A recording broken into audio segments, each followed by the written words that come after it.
Hi, I'm John Stevenson, and we're going to be talking about Psalms of Confidence, looking especially at Psalm 23. When we speak of Psalms of Confidence, that's not really a distinct literary type. Rather, they reflect a mood of trust in the Lord.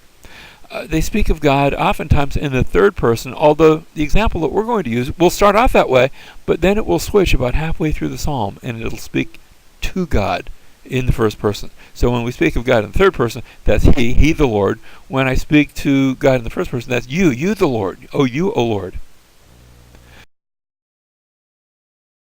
So let's start off, Psalm 23 and verse 1. We start off with a superscription, Psalm of David, and then he begins the psalm, "The Lord is my shepherd, I shall not want."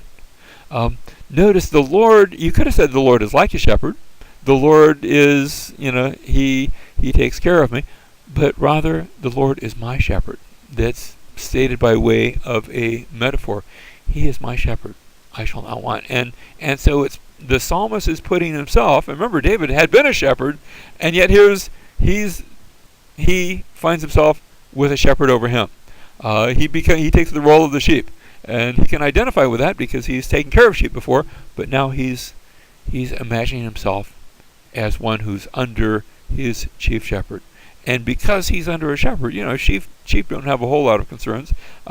They can always sort of pass the buck up to the shepherd. He's supposed to take care of all the big problems. And that's the case here.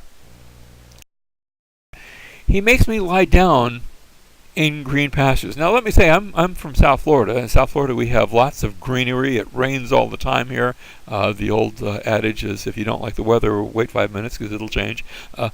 And so I'm used to quite a bit of greenery, and I hear this about lying down in green pastures, and I imagine sheep with a lot of grass.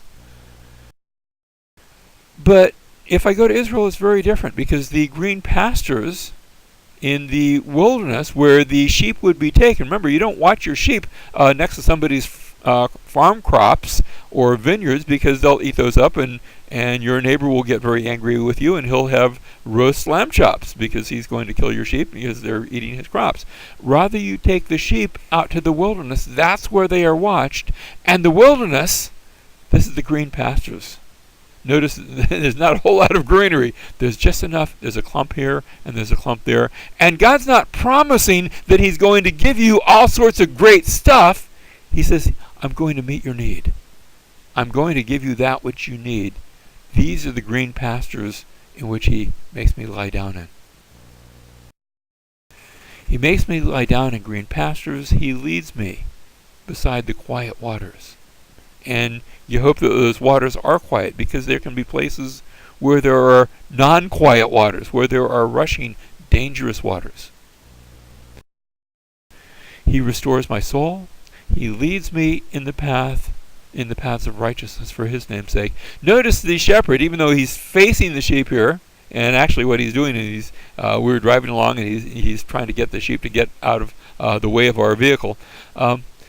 He leads me. The shepherd is out in front of his sheep, and they hear his voice, and they follow him. The sheep are followers. And so that's the way he restores my soul, by guiding me in the paths of righteousness for his name's sake.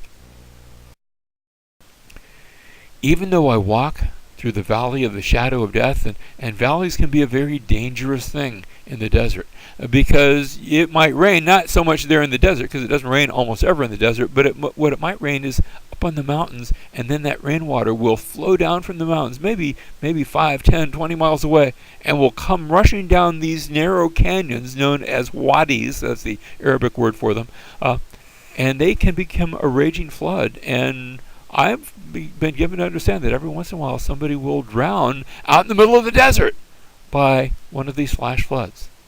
And the shepherd knows where to take his sheep. And so even though I walk through the valley of the shadow of death, I fear no evil, for you are with me.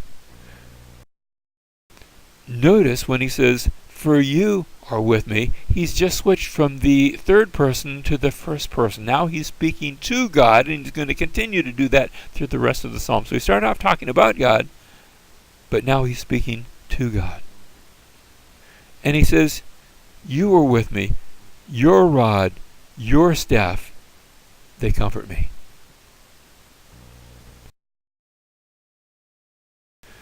but also notice your rod and your staff. And when we hear about the rod and the staff, again, we've been using shepherd analogy, and I suppose a shepherd, we talk about the shepherd's staff. We don't talk that much about a shepherd's rod, but I guess he could be carrying both, although that's a little ungainly.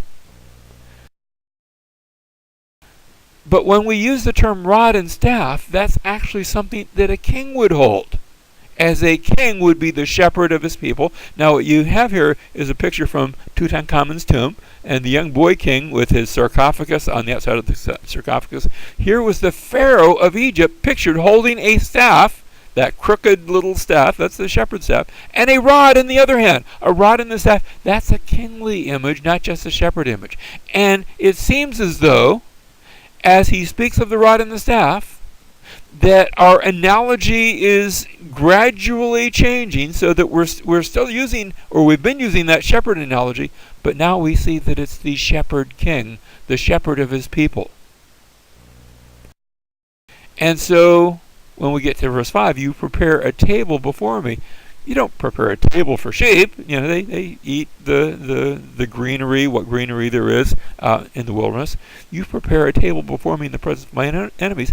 That's the image of the king. You have anointed my head with oil. You don't do that with sheep. You do that with kings. My cup overflows. Sheep don't have cups. And so we've transitioned over to the image of a shepherd king whose people are his sheep. And you prepare a table before me in the presence of my enemies.